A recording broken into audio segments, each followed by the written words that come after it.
David Lynch. This dude is a living legend, and with Dune coming out, you might have heard of this man. He's the director of the original Dune, and a few other films that are considered to be, some of the greatest films ever made. This man has been making some of the most incredible and thoughtful films for years, yet he has this stigma to him about how confusing and inaccessible his films are to normal people. And that's not exactly untrue. Hello, I got you a present. It's a thumb.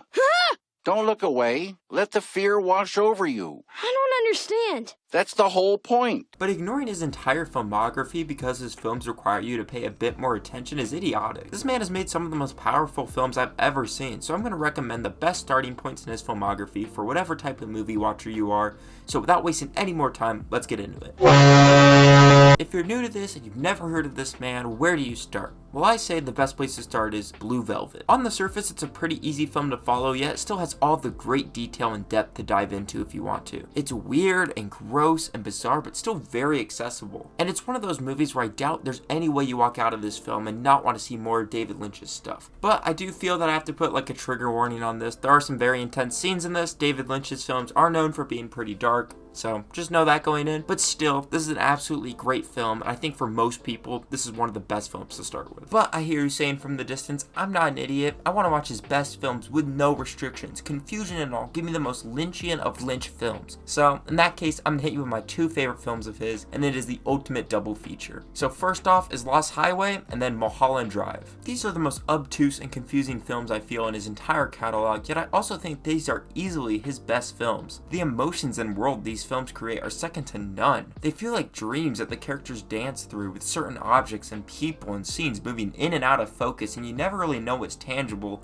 or what you're supposed to be focusing on, and that's kind of the beauty of it. These are films that truly feel like dreams and allow you to come to your own conclusions. The reason these films are so special is because no one will have the same experience while they are watching them. Everyone comes to their own conclusion because everything in the film means something different to every person who watches it. These are some of the most special films I have ever seen, and I think both of these films are something everyone should experience both at least once. They're truly one of a kind and some of the most beautiful films ever made. Now let's say you want the pop culture one, the most iconic David Lynch film that's ever been made, and in that case you're going to watch Eraserhead. This is easily his most iconic film. The imagery in this has been parodied to death and shown for years, and it's actually a really good movie. So if you just want to watch the David Lynch film that is the most iconic, start with his first film and watch Eraserhead. Let's say though you want something not as dark. All of the previous films are incredible but can be a little heavy, but what if you want something a little more fun and lighthearted? Well, in that case, you gotta go with Wild at Heart. This is Nicolas Cage at his most Nicolas Cage. He's doing invisible karate moves, you got Laura Dern and Willem Dafoe, and this movie is just a blast. Basically, it's Lynch's take on Raising Arizona, and if that doesn't sell you, I don't know what will. It has Nicolas Cage paired up with insane Lynch dialogue, and it creates a film that will never be made again, and it's just so fun. It shows the best of Lynch and how he's able to create films that are so solely unique due to how much of it's interweaved in them getting these fantastic performances out of actors combined with these worlds that are just so incredibly detailed. Basically, what I'm trying to say is if you like the Ghost Rider movie, you're gonna like this one. And last but not least, if you just want that masterpiece gut punch banger, watch Elephant Man.